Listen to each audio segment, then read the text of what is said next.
Hey guys, your foreign trained dentist Arcadius Safarfis here. Thank you for joining. Today I want to quickly recap the exam that I just took in the Parametric Center by CDCA. It's a short exam for Florida dental hygiene laws and rules. It is containing about 64 questions, and you have an hour and a half to do that. I personally practiced and repeated all the questions that I found in the web for about 4 days. So I scheduled last weekend, and today is Saturday. And I took the time I took out of the given time was about 50 to 60 minutes. So I had 30 minutes left at least. Some questions are tricky. For at least a half of questions, you have to, maybe 70%, you have to at least see the questions before. In a way, I use Patricia files that is, I assume, searchable in the web. If it's not, just let me know and I can email it to you. And some questions that quite a few to be honest, I didn't even finish them, but I looked up in the Quizlet.com or that Quizlet website that has around 150 questions or more. To be honest, there were some different answers. There was some confusion among questions and answers in Quizlet and in Patricia files.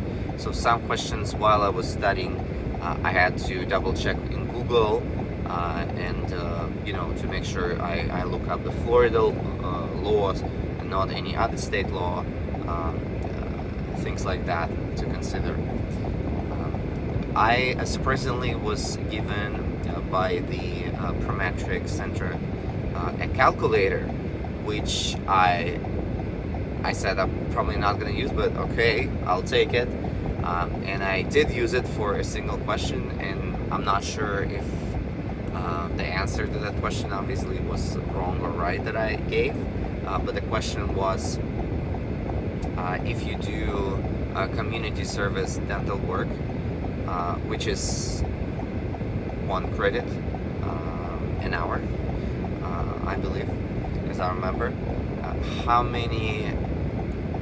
what's the percentage? So you have to calculate percentage for the 2-year period, which has a special term, annuum, something like that. You can claim that per maximum you can claim that community service dental work. And I remember from top of my head, there was 7 hours top that you can do to claim it as CE credits for that, and there is a maximum of 30 credits that you had to. Okay, maybe I'm saying the wrong thing, so you can correct me in the comments. It's up to you. You can look it up otherwise if you don't comment down below. But I calculated, I said 7 divided by 30 and then multiply by 100, so you get percentage. And something I got was like 22 or 0.5 or 20, 23. So I picked 25%. Perhaps I was right, maybe not. Don't listen to me much. Double check on your own. There were some tricky questions about supervision. What you have to do to pass this exam for sure is understand and go through supervisions. There is a direct supervision, which is the upper level of non-trust by the dentist, I call it. And then there's a indirect supervision, there is a general supervision, and there is no supervision level. There was one tricky question that asked me about like a supervision per notice, So I didn't pick that at all because in all my study materials I never had that type of supervision. So I picked probably general or indirect instead, depending on the question that I saw. So there are some. You need to know the exceptions for the general, for the direct supervision. You have to know that most of the time procedures allowed to do for hygienists are one level higher or one level less riskier or one level more trustful for dental hygienist versus dental assistant. I'm saying it because there are quite few questions about comparison of work allowed to do for dental assistant and dental hygienist. What else you have to know is there were a few questions about when a dental hygienist requested to work outside the facility. Examples are, I don't know, child care, homes, nursing homes, non-healthcare facility. You will have,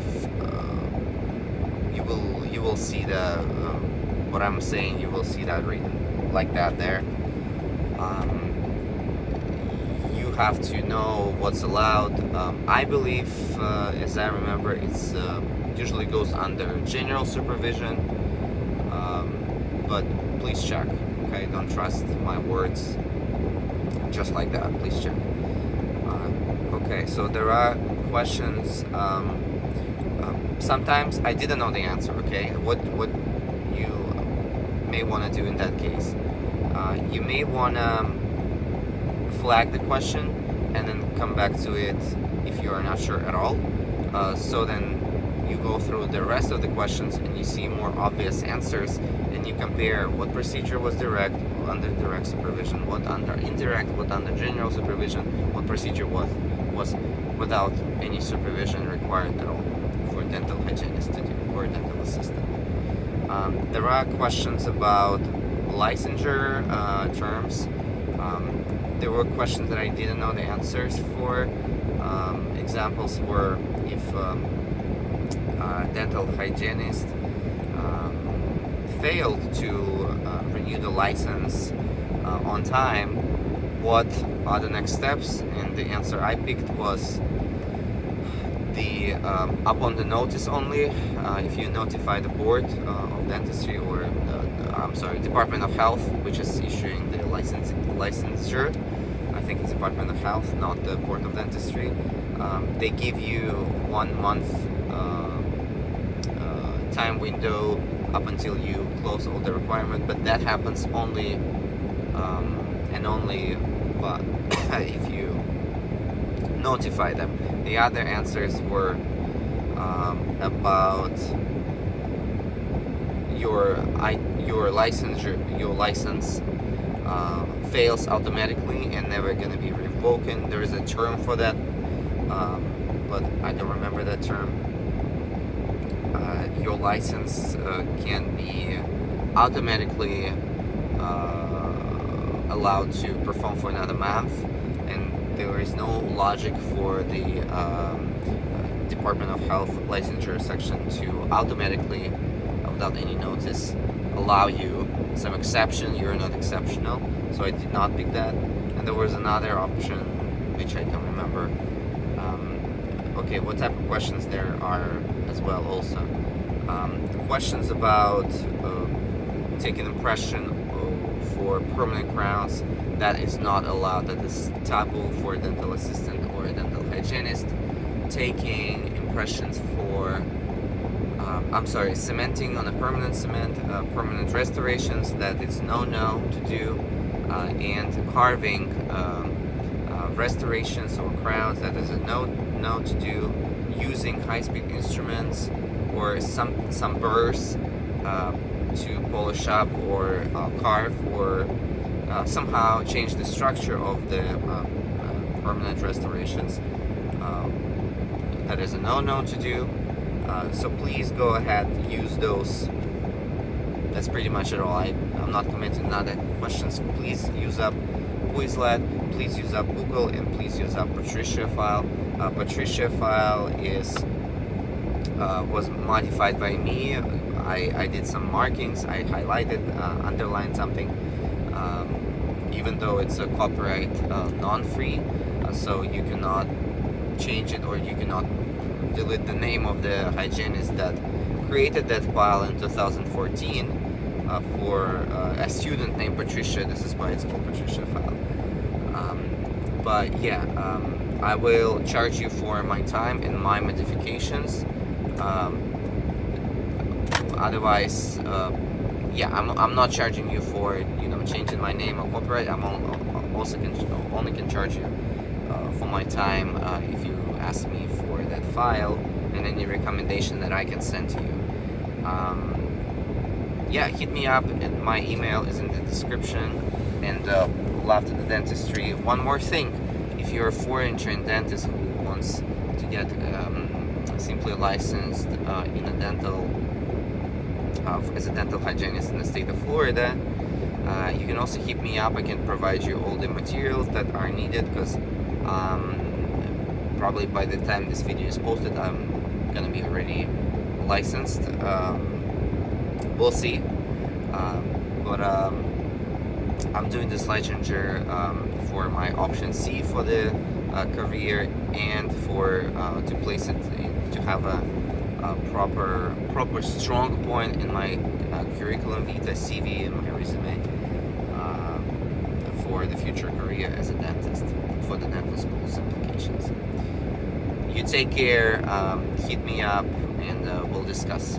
The best way to reach me the fastest is in Instagram. However, I chit chat with my clients in Telegram, so you can text me in Telegram, so I'm not transfer you to Telegram after you hit me on Instagram. You take care.